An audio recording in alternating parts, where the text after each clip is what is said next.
ನಿಖಿಲ್ ಕೋಪದಿಂದ ವಿರಾಟ್ ಕ್ಯಾಬಿನ್ ಒಳಗೆ ಬಂದು, ನೀನು ಲಿಫ್ಟ್ ಯಾಕೆ ಆಫ್ ಮಾಡಿಸಿದ್ಯಾ ಅಂತ ಕೇಳ್ತಾನೆ.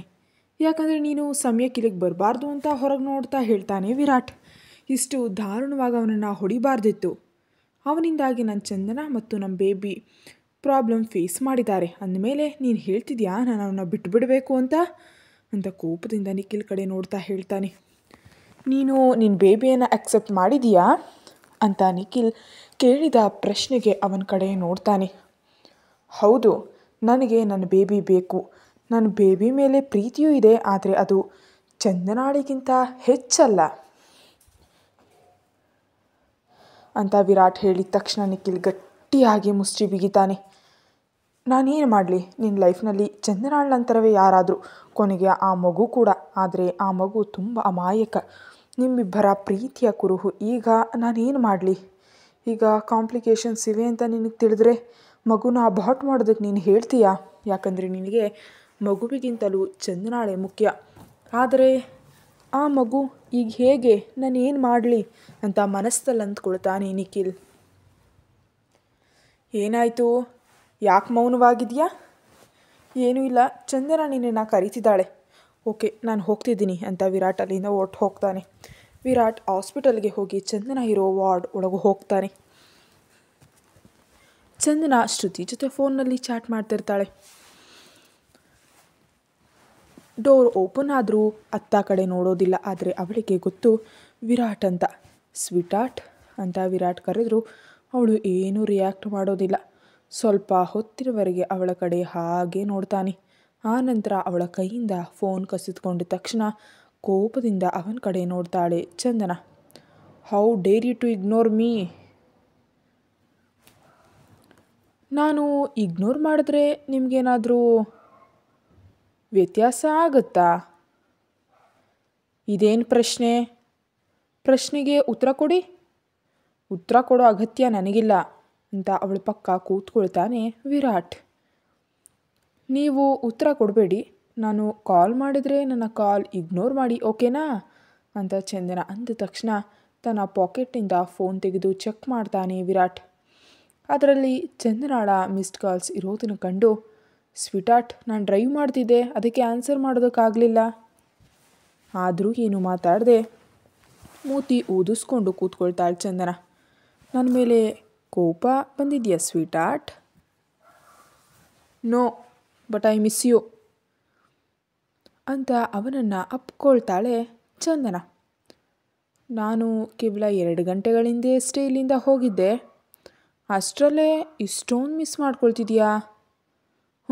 ನಾನಲ್ಲ, ನಮ್ಮ ಬೇಬಿ ನಿಮ್ಮನ್ನು ಮಿಸ್ ಮಾಡ್ಕೊಳ್ತಿದೆ. ಹೌದಾ? ಹಾಗಾದರೆ ಬೇಬಿಯ ಮಮ್ಮ ನನ್ನ ಮಿಸ್ ಮಾಡ್ಕೊಳ್ತಿಲ್ವಾ? ಬೇಬಿ ಮಮ್ಮ ಕೂಡ ಮಿಸ್ ಮಾಡ್ಕೊಳ್ತಿದ್ದಾಳೆ. ನನಗೆ ಮನೆಗೆ ಹೋಗ್ಬೇಕನ್ನಿಸ್ತಿದೆ ವಿರಾಟ್ ಅವರೇ. ಓಕೆ ಸ್ವೀಟಾರ್ಟ್ ಅಂತ ಅವಳನ್ನ ಎತ್ಕೊಂಡು ಹೊರಗೆ ಬರ್ತಾನೆ ವಿರಾಟ್. ಹಾಸ್ಪಿಟಲ್ನಿಂದ ಹೊರಗೆ ಕರೆತಂದು ಅವಳನ್ನು ಜಾಗರೂಕತೆಯಿಂದ ಕಾರ್ನಲ್ಲಿ ಕೂರಿಸಿ ತಾನು ಡ್ರೈವಿಂಗ್ ಸೀಟ್ನಲ್ಲಿ ಕೂತು ಕಾರ್ ಸ್ಟಾರ್ಟ್ ಮಾಡ್ತಾನೆ. ಇಬ್ಬರು ಮನೆಗೆ ಸೇರಿದ ನಂತರ, ಸ್ವೀಟಾರ್ಟ್, ನೀನು ಏನಾದರೂ ತಿಂತೀಯಾ? ಓನ್ಲಿ ಫ್ರೂಟ್ಸ್ ವಿರಾಟ್ ಅವರೇ. ನಾನು ಹಾಸ್ಪಿಟಲ್ನಲ್ಲಿ ಏನೇನೋ ತಿಂದುಬಿಟ್ಟೆ, ಈಗ ನನಗೆ ಹಣ್ಣುಗಳು ತಿನ್ನಬೇಕೆಂದಿದೆ ಎಂದು ಚಂದನ ಅಂದ ತಕ್ಷಣ ಕೆಲಸದವಳ ಕಡೆ ನೋಡ್ತಾನೆ ವಿರಾಟ್. ಓಕೆ ಸರ್ ಅಂತ ಅಲ್ಲಿಂದ ಕಿಚನ್ಗೆ ಹೋಗ್ತಾಳೆ ಕೆಲಸದವಳು. ಇಬ್ಬರು ಬೆಡ್ರೂಮ್ಗೆ ಬಂದ ಮೇಲೆ ಫ್ರೆಶ್ ಆಗಿ ಡ್ರೆಸ್ ಚೇಂಜ್ ಮಾಡ್ಕೊಳ್ತಾರೆ. ಅಷ್ಟರಲ್ಲಿ ಕೆಲಸದವಳು ಹಣ್ಣಿನ ಬೌಲ್ ತಂದು ಅಲ್ಲೇ ಇಟ್ಟು ಹೊರಗೆ ಹೋಗ್ತಾಳೆ. ವಿರಾಟ್ ಚಂದನಾಳಿಗೆ ಹಣ್ಣು ತಿನ್ನಿಸ್ತಾ ಇರ್ತಾನೆ. ವಿರಾಟ್ ಅವರೇ, ನೀವು ತಿಂದ್ರಾ? ತಿಂದೆ. ಆ ಮಾತಿಗೆ ವಿರಾಟ್ ಕಡೆ ನೋಡ್ತಾಳೆ ಚಂದನ. ಏನಾಯಿತು ಸ್ವೀಟಾರ್ಟ್? ನಾನು ವಿರಾಟ್ ಅವರು ಇಂತಹ ವಿಷಯಗಳಲ್ಲಿ ಹೀಗೆ ಸುಳ್ಳು ಹೇಳಿದ್ರೆ ತುಂಬ ಕ್ಯೂಟಾಗಿರ್ತಾರೆ ಅಂತ ನಗ್ತಾಳೆ ಚಂದನ. ನಾನು ಸುಳ್ಳು ಹೇಳ್ತಿದ್ದೀನಿ ಅಂತ ನಿನಗೆ ಹೇಗೆ ಗೊತ್ತು? ನನಗಲ್ಲದೆ ಇನ್ಯಾರಿಗೆ ತಿಳಿಯುತ್ತೆ ವಿರಾಟ್ ಅವರೇ? ನನ್ನ ಪ್ರಶ್ನೆಗೆ ಇದು ಉತ್ತರ ಅಲ್ಲ ಸ್ವೀಟಾರ್ಟ್. ಯಾಕಂದರೆ ನಿಮ್ಮ ಬಗ್ಗೆ ನಂಗೆ ಚೆನ್ನಾಗಿ ಗೊತ್ತು. ನಿಮ್ಮ ಪ್ರತಿ ನಿಜ ಸುಳ್ಳು ಎಲ್ಲವೂ ನನಗೆ ಗೊತ್ತು ಮತ್ತು ಅರ್ಥ ಆಗುತ್ತೆ ಕೂಡ. ಐ ನೋ ಎವ್ರಿಥಿಂಗ್ ವಿರಾಟ್ ಅವರೇ ಅಂತ ಹಣ್ಣುಗಳನ್ನು ವಿರಾಟ್ಗೆ ತಿನ್ನಿಸ್ತಾಳೆ ಚಂದನ. ಚಂದನ ಮತ್ತು ವಿರಾಟ್ ಇಬ್ಬರು ಸೇರಿ ಹಣ್ಣು ತಿಂದ ಮೇಲೆ ಮಿಲ್ಕ್ ಗ್ಲಾಸ್ ಕೂಡ ತೋರಿಸ್ತಾನೆ ವಿರಾಟ್. ಮುಖವನ್ನು ಒಂದು ರೀತಿ ಮಾಡಿ, ನೋ ವಿರಾಟ್ ಅವರೇ. ಏನು ಸ್ವೀಟಾರ್ಟ್? ವಿರಾಟ್ ಅವರೇ, ನೀವು ತುಂಬ ಸ್ವೀಟ್ ಅಲ್ವಾ, ಪ್ಲೀಸ್ ಈ ಒಂದು ಸಲ ನನ್ನ ಮಾತು ಕೇಳಿ ಪ್ಲೀಸ್ ಅಂತ ಬಲವಂತ ಮಾಡ್ತಾಳೆ ಚಂದನ. ನೀನೆಷ್ಟು ಹೇಳಿದರೂ ನಾನು ಕೇಳಲ್ಲ ಸ್ವೀಟಾರ್ಟ್. ಈಗ ನೀನು ಗ್ಲಾಸ್ ಪೂರ್ತಿ ಖಾಲಿ ಮಾಡಬೇಕು. ಅವನ ಕಡೆ ನೋಡ್ತಾ ಹಾಲು ಪೂರ್ತಿ ಕುಡಿದು ಕೋಪದಿಂದ ವಾಶ್ರೂಮ್ಗೆ ಹೋಗ್ಬಿಡ್ತಾಳೆ ಚಂದನ. ಸ್ವಲ್ಪ ಹೊತ್ತಿನ ನಂತರ ಹೊರಗೆ ಬಂದು ಬೆಡ್ ಮೇಲೆ ಆತ ಕಡೆ ತಿರುಗಿ ಮಲಗ್ತಾಳೆ. ಅವಳನ್ನು ಹಿಂದಿನಿಂದ ಅಪ್ಕೊಳ್ತಾನೆ ವಿರಾಟ್. ಸ್ವಲ್ಪ ಹೊತ್ತಿನ ನಂತರ ಅವನ ಕಡೆ ನೋಡ್ತಾಳೆ. ಹಾಲು ನಿನ್ನ ಆರೋಗ್ಯಕ್ಕೆ ತುಂಬ ಮುಖ್ಯ ಸ್ವೀಟಾರ್ಟ್. ನನಗೆ ಗೊತ್ತು, ಆ್ಯಂಡ್ ಐ ಆಮ್ ಸಾರಿ, ನಾನು ಸ್ವಲ್ಪ ಜಾಸ್ತಿಯೇ ರೂಢಾಗಿ ಬಿಹೇವ್ ಮಾಡ್ತಿದ್ದೀನಿ ಈ ನಡುವೆ ಅಂತಾಳೆ ಚಂದನ. ಇಟ್ಸ್ ಓಕೆ ಸ್ವೀಟಾರ್ಟ್, ಅದು ನಿನ್ನ ಹಕ್ಕು. ನೀನು ಹೇಗೆ ಬೇಕಾದರೂ ನನ್ನ ಜೊತೆ ಬಿಹೇವ್ ಮಾಡಬಹುದು. ಆದರೆ ನಾನು ನಿಮಗೆ ತುಂಬ ಟ್ರಬಲ್ ಕೊಡ್ತಿದ್ದೀನಿ ಅಲ್ವಾ? ಸ್ವೀಟಾರ್ಟ್, ನೀನು ಮಾತ್ರ ನನ್ನ ಜೊತೆ ಹೇಗೆ ಬೇಕಾದರೂ ಇರಬಲ್ಲೆ. ಆ ರೈಟ್ಸ್ ನಿನಗೆ ಮಾತ್ರ ಇದೆ. ಇನ್ನು ತೊಂದರೆಯ ಬಗ್ಗೆ ಹೇಳೋದಾದರೆ ಆ ಹಕ್ಕನ್ನು ನಿನಗೆ ಮಾತ್ರ ನಾನು ಕೊಟ್ಟಿದ್ದೀನಿ ಮತ್ತು ಲೈಫ್ ಲಾಂಗ್ ಆ ಹಕ್ಕು ನಿನ್ನ ಹತ್ತಿರವೇ ಇರುತ್ತೆ. ಮತ್ತು ನನ್ನ ಸ್ವೀಟಾರ್ಟ್ಗಾಗಿ ನಾನು ಏನನ್ನಾದರೂ ಭರಿಸ್ತೀನಿ. ಸೊ ನೀನು ಹೆಚ್ಚು ಯೋಚಿಸ್ಬೇಡ ಅಂತ ವಿರಾಟ್ ಅಂದ ತಕ್ಷಣ ಹ್ಯಾಪಿಯಾಗಿ ನಗ್ತಾಳೆ ಚಂದನ. ಆ ನಂತರ ಅವನ ತುಟಿ ಮೇಲೆ ಸಣ್ಣ ಮುತ್ತು ನೀಡಿ ಐ ಲವ್ ಯು ವಿರಾಟ್ ಅವರೇ ಅಂತಾಳೆ. ನೌ ಮೈ ಟರ್ನ್ ಸ್ವೀಟಾರ್ಟ್ ಅಂತ ಅವಳ ತುಟಿಗಳಿಗೆ ಮುತ್ತಿಡ್ತಾನೆ ವಿರಾಟ್. ಅವನ ಕೂದಲನ್ನು ಸವರುತ್ತಾ ಹತ್ತಿರ ಸೆಳ್ಕೊಳ್ತಾಳೆ ಚಂದನ. 10 ನಿಮಿಷದ ನಂತರ ಅವಳಿಂದ ದೂರ ಸರಿದು ಐ ಲವ್ ಯು ಸ್ವೀಟಾರ್ಟ್ ಅಂತ ಪ್ರೀತಿಯಿಂದ ಹೇಳ್ತಾನೆ. ಸಣ್ಣದಾಗಿ ನಕ್ಕು ಅವನ ಎದೆ ಮೇಲೆ ತಲೆ ಇಟ್ಟು ಕಣ್ಣು ಮುಚ್ಕೊಳ್ತಾಳೆ ಚಂದನ. ಬೆಳಿಗ್ಗೆ ಚಂದನ ನಿದ್ರೆಯಿಂದ ಏಳೋಷ್ಟರಲ್ಲಿ ಅಲ್ಲಿ ವಿರಾಟ್ ಇರೋದಿಲ್ಲ. ಅವನು ಆಫೀಸ್ಗೆ ಹೋಗಿರಬಹುದು ಅಂದ್ಕೊಂಡು ವಾಶ್ರೂಮ್ಗೆ ಹೋಗ್ತಾಳೆ. ಫ್ರೆಶ್ ಆಗಿ ಟವೆಲ್ ಜೊತೆ ಹೊರಗೆ ಬಂದು ಡ್ರೆಸ್ಸಿಂಗ್ ಟೇಬಲ್ ಹತ್ರ ನಿಂತು ಕೂದಲು ಒಣಗಿಸ್ಕೊಳ್ತಿರುವಾಗ ಸಡನ್ನಾಗಿ ಡೋರ್ ಕಡೆ ನೋಡೋಷ್ಟರಲ್ಲಿ ಅಲ್ಲಿ ವಿರಾಟ್ ಕಂಡು ಶಾಕ್ ಆಗ್ತಾಳೆ. ವಿರಾಟ್ ಅವರೇ, ನೀವು ಇಲ್ಲಿದ್ದೀರಾ? ಬಾಗಿಲಿಗೆ ಹೊರಕೊಂಡು 2 ಕೈಗಳನ್ನ ಕಟ್ಕೊಂಡು ಅವಳನ್ನೇ ನೋಡ್ತಾ ಇರ್ತಾನೆ ವಿರಾಟ್.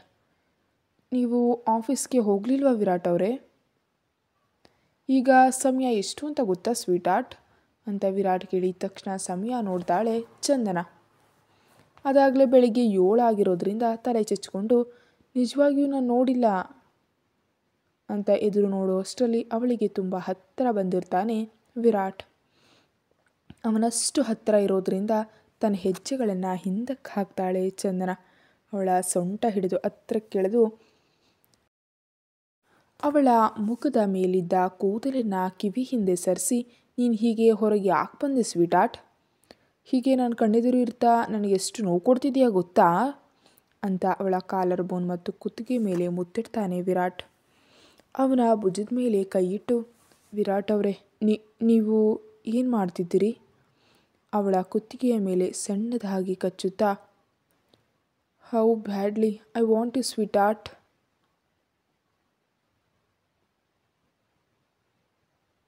ಬಟ್ ವಿರಾಟ್ ಅವರೇ, ಐ ಆಮ್ ಪ್ರೆಗ್ನೆಂಟ್.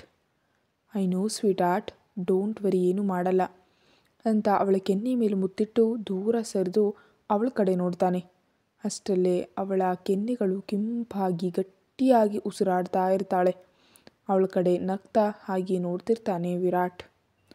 ವಿರಾಟ್ ಅವರೇ, ಆಫೀಸ್ಗೆ ಹೋಗಬೇಕು, ನಮಗೆ ಲೇಟ್ ಆಗ್ತಿದೆ. ನೀನು ಆಫೀಸ್ಗೆ ಬರ್ತಾ ಇಲ್ಲ ಸ್ವೀಟಾರ್ಟ್. ನಾನು ಚೆನ್ನಾಗಿದ್ದೀನಿ ವಿರಾಟ್ ಅವರೇ, ಪ್ಲೀಸ್ ಬರ್ತೀನಿ ಅಂತ ಕಣ್ಮಿಟಕಿಸ್ತಾ ಮುದ್ದಾ ಕೇಳ್ತಾಳೆ ಚಂದನ. ಅವಳ ಕಣ್ಣಿನ ಮೇಲೆ ಮುತ್ತಿಟ್ಟು ಓಕೆ ಅಂತ ವಿರಾಟ್ ಅಂದ ತಕ್ಷಣ ಹ್ಯಾಪಿ ಸ್ಮೈಲ್ ಅವಳ ಮುಖದಲ್ಲಿ ಮೂಡುತ್ತೆ. ಇಬ್ಬರು ರೆಡಿಯಾಗಿ ಕೆಳಗೆ ಹೋಗಿ ಬ್ರೇಕ್ಫಾಸ್ಟ್ ಮಾಡಿದ ನಂತರ ಅವಳಿಗೆ ಟ್ಯಾಬ್ಲೆಟ್ ನೀಡ್ತಾನೆ ವಿರಾಟ್. ನಾನು ಮೆಡಿಸನ್ ತಿನ್ನಲ್ಲ, ನನಗಿಷ್ಟ ಇಲ್ಲ. It's important ಸ್ವೀಟಾರ್ಟ್. ಪ್ಲೀಸ್ ವಿರಾಟ್ ಅವರೇ, ನೀನು ಈ ಮೆಡಿಸಿನ್ ತೆಗೆದುಕೊಂಡ ನಂತರ ಚಾಕ್ಲೇಟ್ ತಿನ್ಬೋದು. ಹೌದಾ, ಅದನ್ನು ಮೊದಲೇ ಹೇಳ್ಬೋದಿತ್ತಲ್ಲ ವಿರಾಟ್ ಅವರೇ ಅಂತ ಅವನ ಕೈಯಿಂದ ಮೆಡಿಸನ್ ತೆಗೆದುಕೊಂಡು ನುಂಗಿ ನನ್ನ ಚಾಕ್ಲೇಟ್ ಅಂತ ಇನ್ನೊಂದು ಕೈ ಮುಂದೆ ಚಾಚ್ತಾಳೆ ಚಂದನ ತನ್ನ ಪಾಕೆಟ್ನಿಂದ ಚಾಕ್ಲೇಟ್ ತೆಗೆದು ಅವಳ ಕೈಗೆ ಇಟ್ಟ ತಕ್ಷಣ ಚಾಕ್ಲೇಟ್ ತಿಂತ ಹೊರಟು ಹೋಗ್ತಾಳೆ. ಸೋ ಮಚ್ ಹಾರ್ಮೋನ್ ಚೇಂಜಸ್ ಅಂತ ಅವಳ ಹಿಂದೆ ನಗ್ತಾ ಹೋಗ್ತಾನೆ ವಿರಾಟ್. ಆಫೀಸ್ಗೆ ಹೋದ ಮೇಲೆ ತಮ್ಮ ತಮ್ಮ ಕ್ಯಾಬಿನ್ಗೆ ಹೋಗ್ತಾರೆ ವಿರಾಟ್ ಮತ್ತು ಚಂದನ. ಚಂದನ ತನ್ನ ಚೇರ್ನಲ್ಲಿ ಕೂತು ಒಂದು ಫೈಲ್ ತೆಗೆದು ನೋಡ್ತಾಳೆ. ಅಷ್ಟರಲ್ಲಿ ಅವಳ ಫೋನ್ಗೆ ಮೆಸೇಜ್ ಬಂದಿದ್ದರಿಂದ ಚೆಕ್ ಮಾಡ್ತಾಳೆ. ನೀನು ಪ್ರೆಗ್ನೆಂಟ್ ಅಂತ ತಿಳಿಯಿತು. ಆ ಮೆಸೇಜ್ ಓದಿ ಒಂದು ಕ್ಷಣ ಸ್ತಬ್ಧಳಾಗಿ ಯಾರು ನೀನು ಅಂತ ಮೆಸೇಜ್ ಬ್ಯಾಕ್ ಮಾಡ್ತಾಳೆ ಚಂದನ. ನಾನು ಯಾರಾದರೂ ಆಗಿರ್ಬೋದು, ನಾನು ನಿನಗೆ ಗೊತ್ತು. ರಿಯಲಿ? ಆದರೆ ನಂಗೆ ತುಂಬ ಜನ ಗೊತ್ತು. ನಿನ್ನ ಹೆಸರೇನು ಹೇಳು? ಅಷ್ಟು ಅವಸರ ಯಾಕೆ? ಓಕೆ, ಟೇಕ್ ಯುವರ್ ಟೈಮ್, ಬಾಯ್ ಅಂತ ಮೆಸೇಜ್ ಟೈಪ್ ಮಾಡಿ ಫೋನನ್ನು ಪಕ್ಕಕ್ಕಿಡ್ತಾಳೆ ಚಂದನ. ಹೋ, ನಿನ್ನಲ್ಲಿ ತುಂಬ ಡೇರಿದೆ. ಆದರೆ ನೀನು ಮೊದಲು ಹೀಗೆ ಇರಲಿಲ್ವಲ್ಲ ಅಂತ ಮತ್ತೆ ಮೆಸೇಜ್ ಬಂದಿದ್ದರಿಂದ ಆ ಮೆಸೇಜ್ ಓದ್ತಾಳೆ ಚಂದನ. ಆದರೆ ರಿಪ್ಲೈ ಕೊಡೋದಿಲ್ಲ. ಆಫೀಸ್ ಫೈಲ್ ಚೆಕ್ ಮಾಡ್ತಾ ಹಾಗೆ ಕೂತು ಬಿಡ್ತಾಳೆ. ನಿಖಿಲ್ ಕ್ಯಾಬಿನ್ನಲ್ಲಿ ಪ್ರಾಜೆಕ್ಟ್ ಬಗ್ಗೆ ಡಿಸ್ಕಸ್ ಮಾಡ್ತಾ ಇರ್ತಾರೆ ನಿಖಿಲ್ ಮತ್ತು ತನುಜ. ಆದರೆ ನಿಖಿಲ್ ಯಾಕೋ ತುಂಬ ಡಲ್ಲಾಗಿರ್ತಾನೆ. ಏನಾಯಿತು ನಿಖಿಲ್? ಏನೂ ಇಲ್ಲ. ನೀನು ಇಂದಿನವರೆಗೆ ವಿರಾಟ್ ಅವ್ರ ಕ್ಯಾಬಿನ್ಗೆ ಯಾಕೆ ಹೋಗಿಲ್ಲ ಅಂತ ಕೇಳ್ತಾಳೆ ತನುಜ. ನಾನು ಈ ಪ್ರಾಜೆಕ್ಟ್ ಬಗ್ಗೆ ಡಿಸ್ಕಸ್ ಮಾಡ್ತಿದ್ದೀವಲ್ಲ, ಅದಕ್ಕೆ ಹೋಗಿಲ್ಲ. ಅವನ ಕಡೆ ತೀಕ್ಷ್ಣವಾಗಿ ನೋಡ್ತಾ ಮ್ಯಾಟರ್ ಏನು ನಿಖಿಲ್ ಅಂತ ಕೇಳ್ತಾಳೆ. ಏನು ಹೇಳ್ತಿದ್ಯಾ? ಹೀಗೆ ನೀನು ನನ್ನ ಕಡೆ ನೋಡಿದೆ ಅತ್ತ ಇತ್ತ ನೋಡ್ತಾ ಮಾತನಾಡ್ತಿದ್ಯಲ್ಲ, ನನಗೆ ಚೆನ್ನಾಗಿ ಅರ್ಥ ಆಗ್ತಿದೆ ಸಮಥಿಂಗ್ ಈಸ್ ರಾಂಗ್ ಅಂತ.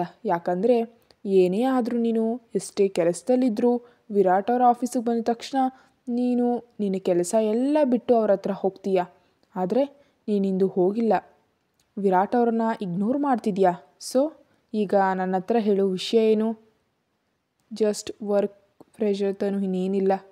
ವರ್ಕ್ ಪ್ರೆಷರ್ ಎಷ್ಟಿದ್ರೂ ಕೂಡ ನಿನ್ನ ಮುಖದಲ್ಲಿರೋ ನಗು ಎಂದಿಗೂ ಮಾಯವಾಗಿರಲಿಲ್ಲ ನಿಖಿಲ್. ಅಂಥದ್ರಲ್ಲಿ ಇಂದು ನಿನ್ನ ಮುಖದಲ್ಲಿರೋ ನಗು ಯಾಕೆ ಮಾಯ ಆಗಿದೆ ಅಂತ ಅವನ ಕಡೆ ನೋಡ್ತಾ ಗಟ್ಟಿಯಾಗಿ ಉಸಿರು ಬಿಟ್ಟು, ಓಕೆ, ನಾನು ನಿನ್ನನ್ನು ಏನೂ ಕೇಳಲ್ಲ. ನಿನಗೆ ಯಾವಾಗ ಹೇಳಬೇಕು ಅನಿಸುತ್ತೋ ಆಗ ಹೇಳು. ಮತ್ತು ನೀನು ಕಂಫರ್ಟಬಲ್ ಆಗಿ ಫೀಲ್ ಆದಾಗ ನಾವು ಮಾತಾಡೋಣ. ಬಟ್ ಒಂದು ನೆನ್ಪಿಟ್ಕೋ, ನಾನು ಯಾವಾಗಲೂ ನಿನಗಾಗಿದ್ದೀನಿ ಅಂತಾಳೆ ತನುಜ. ಅವಳ ಮಾತುಗಳಿಗೆ ಹಾಗೆ ಅವಳ ಕಡೆ ನೋಡ್ತಾ ಇರ್ತಾನೆ ನಿಖಿಲ್. ತನ್ನ ಚೇರ್ನಿಂದ ಎದ್ದು, ನೀನು ಬೆಳಗ್ಗೆಯಿಂದ ಏನೂ ತಿಂದಿಲ್ಲ, ಏನಾದರೂ ತಿನ್ನು ಅಂತ ಅಲ್ಲಿಂದ ಹೊರಟು ಹೋಗ್ತಾಳೆ ತನುಜ. ತನುಜ ಚಂದನಾಳ ಕ್ಯಾಬಿನ್ ಒಳಗೆ ಬಂದು ಅವಳ ಎದುರು ಕೂತ್ಕೊಳ್ತಾಳೆ. ಹೇಗಿದೆಯಾ ನೀನು? ನಿನ್ನ ಎದುರು ಇದ್ದೀನಲ್ಲ, ನೇರವಾಗಿ ಉತ್ತರ ನೀಡಲು ನಿನಗಾಗಲ್ವಾ? ಅಲ್ಲ, ನಿನ್ನೆದುರು ಕುಳಿತಿದ್ದೀನಲ್ಲ, ಚೆನ್ನಾಗಿದ್ದೀನಿ. ಆದರೂ ಹೇಗಿದೆಯಾ ಅಂತ ಕೇಳಿದ್ರೆ ನಾನೇನು ಹೇಳು ಅಂತ ನಗ್ತಾ ಹೇಳ್ತಾಳೆ ಚಂದನ. ಮಾಡಿದ ಜೋಕ್ ಸಾಕು, ಆದರೆ ನಡಿ ಹೋಗೋಣ. ಎಲ್ಲಿಗೆ? ಶ್ರುತಿ ಅವ್ರ ಮನೆಗೆ. ಬಟ್ ಈಗ ನನಗೆ ತುಂಬ ಕೆಲಸ ಇದೆ, ಆಮೇಲೆ ಹೋಗೋಣ. No more discussion. ನೀನು ಬರ್ತಿದೀಯಾ ಅಷ್ಟೇ. ಓಕೆ ವೆಯ್ಟ್, ನಾನು ವಿರಾಟ್ ಅವ್ರ ಹತ್ರ ಹೇಳಿ ಬರ್ತೀನಿ ಅಂತ ಅಲ್ಲಿಂದ ವಿರಾಟ್ ಕ್ಯಾಬಿನ್ಗೆ ಹೋಗ್ತಾಳೆ ಚಂದನ. ಚಂದನ ವಿರಾಟ್ ಕ್ಯಾಬಿನ್ಗೆ ಹೋಗುವಷ್ಟರಲ್ಲಿ ಅವನು ಲ್ಯಾಪ್ಟಾಪ್ ಸ್ಕ್ರೀನ್ ಕಡೆ ತೀಕ್ಷ್ಣವಾಗಿ ನೋಡ್ತಾ ಇರ್ತಾನೆ. ಗೋಡೆ ಹೊರಕೊಂಡು ವಿರಾಟ್ನನ್ನು ನೋಡ್ತಾಳೆ ಚಂದನ. ಅವಳ ಕಡೆ ನೋಡದೆಯೇ, ಏನಾಯಿತು ಸ್ವೀಟ್ ಆರ್ಟ್? ಅವನ ಪ್ರಶ್ನೆ ಕೇಳಿ ಚಂದನಾಳ ಮುಖದಲ್ಲಿ ಹ್ಯಾಪಿ ಸ್ಮೈಲ್ ಮೂಡುತ್ತೆ. ನೇರವಾಗಿ ಅವನ ಹತ್ರ ಹೋಗಿ ಅವನ ತೊಡೆ ಮೇಲೆ ಕೂತ್ಕೊಳ್ತಾಳೆ. ವಿರಾಟ್ ಅವಳ ಸೊಂಟ ಸುತ್ತ ಕೈ ಹಾಕ್ತಾನೆ. ಪ್ರತಿ ಬಾರಿಯೂ ನಾನು ಬಂದಿದ್ದೀನಿ ಅಂತ ನಿಮಗೆ ಹೇಗೆ ತಿಳಿದು ಹೋಗುತ್ತೆ ವಿರಾಟ್ ಅವರೇ? I can feel you sweetheart. ನೀನು ನನ್ನ ಹತ್ತಿರ ಇದ್ದಾಗ ನನಗೆ ಆ ಫೀಲ್ ತಿಳಿದು ಹೋಗುತ್ತೆ ಅಂತ ವಿರಾಟ್ ಅಂದ ತಕ್ಷಣ ಅವನ ಕಡೆ ನೋಡ್ತಾಳೆ ಚಂದನ. ಅವಳ ಕೆನ್ನೆ ಮೇಲೆ ಕೈ ಇಟ್ಟು, ಏನಾಯಿತು? ನಾನು ಮತ್ತು ತನು ಇಬ್ಬರು ಶ್ರುತಿ ಹತ್ರ ಹೋಗಬೇಕು ಅಂದ್ಕೊಂಡಿದ್ದೀವಿ, ಅದಕ್ಕೆ ನಿಮ್ಮ ಹತ್ರ ಹೇಳೋದಕ್ಕೆ ಬಂದೆ. ಓಕೆ, ಬಟ್ ಗಾರ್ಡ್ಸ್ ಕೂಡ ನಿಮ್ಮ ಜೊತೆ ಬರ್ತಾರೆ? ಬೇಡ ವಿರಾಟ್ ಅವರೇ, ಗಾರ್ಡ್ಸ್ ಅಗತ್ಯ ಇಲ್ಲ ಅಂತ ಅವಳು ಅಂದಾಗ ಸ್ವಲ್ಪ ಹೊತ್ತು ಅವಳ ಕಡೆ ನೋಡಿ ಓಕೆ ಅಂತ ಪರ್ಮಿಷನ್ ಕೊಡ್ತಾನೆ ವಿರಾಟ್. ಥ್ಯಾಂಕ್ ಯು ವಿರಾಟ್ ಅವರೇ ಅಂತ ಅವನ ಕೆನ್ನೆ ಮೇಲೆ ಮುತ್ತಿಟ್ಟು ಅಲ್ಲಿಂದ ನಗ್ತಾ ಹೊರಟು ಹೋಗ್ತಾಳೆ. ಕತೆ ಮುಂದುವರಿಯುತ್ತೆ. Thank you.